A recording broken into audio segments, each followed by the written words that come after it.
Vamos então começar essa edição do Tom Maior para falar dessa pesquisa realizada pela Semesp, entidade que representa, as mantenedoras do ensino superior no Brasil. Revela, portanto, que o Brasil terá falta de profissionais em todas as etapas da educação nos próximos anos. De acordo com os dados do levantamento, o déficit de profissionais pode chegar a 235 mil até o ano de 2040. Para falar mais sobre esse assunto, discutir as principais causas para essa projeção, eu vou conversar a partir de agora com a pedagoga Kátia Chedid. Kátia, uma boa tarde, seja bem-vinda aqui ao Tom Maior. Boa tarde, Jéssica, tudo bem? Boa tarde, telespectadores. Não é uma boa notícia, né, Jéssica? Porque, na verdade, quem está na gestão das escolas já percebia isso há algum tempo. A gente já percebia quando você ia contratar um professor, que era difícil achar professor de algumas áreas, né? Matemática, geografia, letras, química, biologia, já estava um pouco difícil. E nos últimos anos a gente vê uma diminuição da oferta de professores. E essa pesquisa do último dia 29 veio nos dizer que a gente está perto de um apagão, né?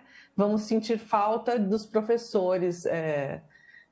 Vai ter menos 235 mil professores na educação básica, ou seja, de educação infantil ao ensino médio. E isso é uma projeção bem conservadora.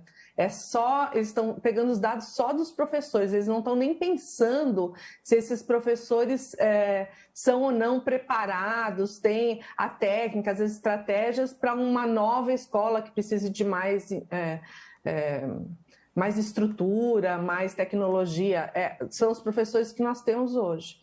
Então, assim, existe o desinteresse dos jovens, né? Existe a evasão daqueles que ainda nem se aposentaram. Tem vários professores que nem se aposentaram. Aqueles que começam a fazer licenciatura, 1 em cada 3 professores que começam a fazer licenciatura desiste, né? E o INEP diz que o pessoal até 29 anos que começava a fazer os cursos de licenciatura também estão caindo, né? Eram 62% e agora a gente está em 53%.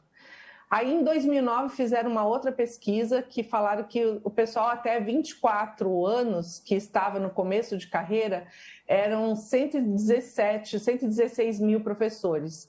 Em 2021 era só 67 mil. Então, assim, a projeção mesmo não é muito animadora. O que causa isso? A baixa remuneração, né? Os professores ganham muito mal, então uma média, por exemplo, o Semesp fala de uma média de professores de educação infantil 2 mil, mais ou menos, a 4, de Fundamental 1, 4 mil, e de ensino médio, no máximo, 6 mil. E comparado a outras carreiras, é muito pouco, né? E você tem, assim, uma infraestrutura ruim. Às vezes, dependendo da escola, você não tem nem banheiro, nem água potável, né? E imagina a internet. A falta de material, violência, o bullying, né? Que o professor nem sabe trabalhar e não existe um projeto de nação para trabalhar bullying, nem um projeto de sociedade.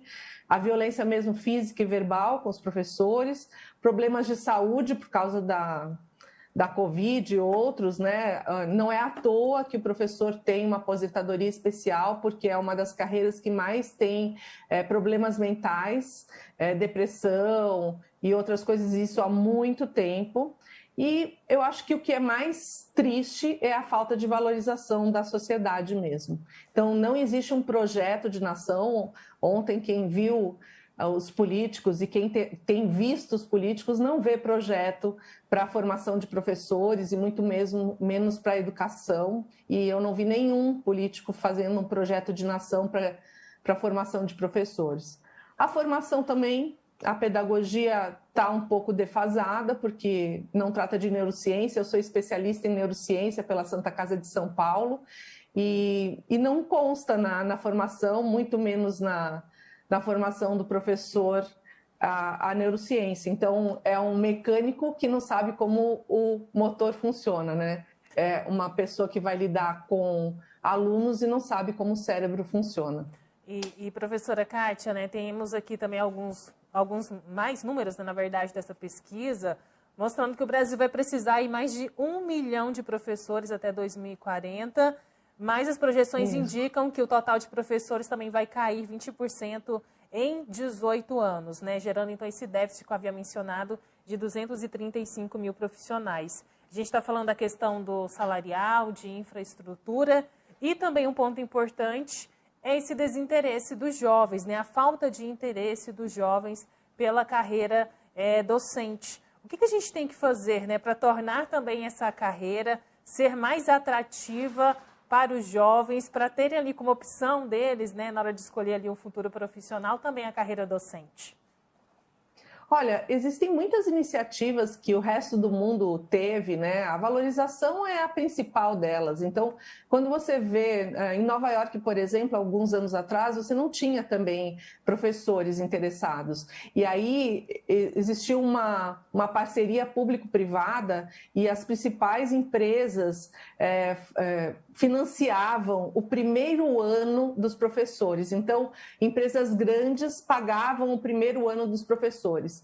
E aí eles acabavam gostando, porque o magistério é maravilhoso. Eu estou há 38 anos, sou professora e vicia, sabe? Você acaba gostando demais de dar, porque você faz diferença no mundo, né? Você mobiliza outras pessoas. Então, acho que essas iniciativas de parceria de governos e empresas podem ser uma atração, sabe, para esses jovens. A remuneração tem que melhorar e a valorização da sociedade, porque a gente vê muito as pessoas não vendo quanto o professor trabalha, o quanto o professor estuda, né? Tem que se manter atualizado, enfim. É isso. Eu participei, Jéssica, nessa última semana de um evento em São Paulo, que é o maior evento da América Latina, que chama Educa Week. E uma parte que eu fiquei responsável eram workshops gratuitos para professores, inclusive no YouTube eles estão lá gratuitos do Educa Week, e um fórum de trocas de experiências. E a gente vê assim, que os professores têm ideias muito criativas. Você vê professores de escola pública, privada, com ideias muito criativas. Mas eles não têm tempo, porque como a remuneração é baixa, eles têm que trabalhar, às vezes, em 2 ou 3 escolas. Kátia, a jornada, né, do professor realmente é difícil.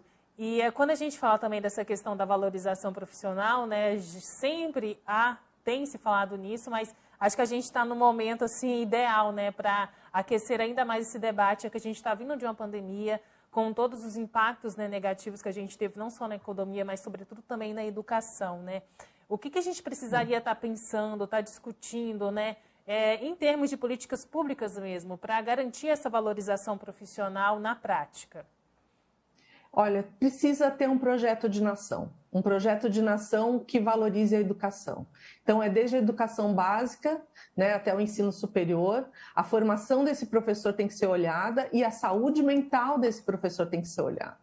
Eu tenho um canal no Instagram com mais de 300 mil seguidores sobre neurociência e educação, e eu recebi várias mensagens durante a pandemia, e uma delas, Jéssica, me pegou de um jeito, que era a irmã de uma professora dizendo: minha irmã tem 3 filhos, trabalha em 2 escolas e ela está depressiva e não tem dinheiro para fazer terapia, ela não consegue, me ajuda por favor, porque ela não vai aguentar e ela precisa. Eu fui na minha rede e falei: gente, alguém ajude, né? Por favor, alguma psicóloga. E eu recebi várias psicólogas que se ofereceram para fazer de forma gratuita um acompanhamento com essa pessoa. Mas era uma. Eu sei que muitos professores precisam disso. Então, se tivesse boa vontade do governo, talvez a gente conseguisse até uma parceria entre faculdades, né, para fazer esse cuidado com a saúde mental dos professores e, quem sabe, dos alunos, né?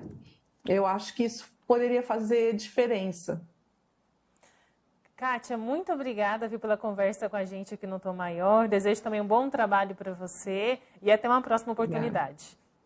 Obrigada. Feliz Dia dos Professores aos professores.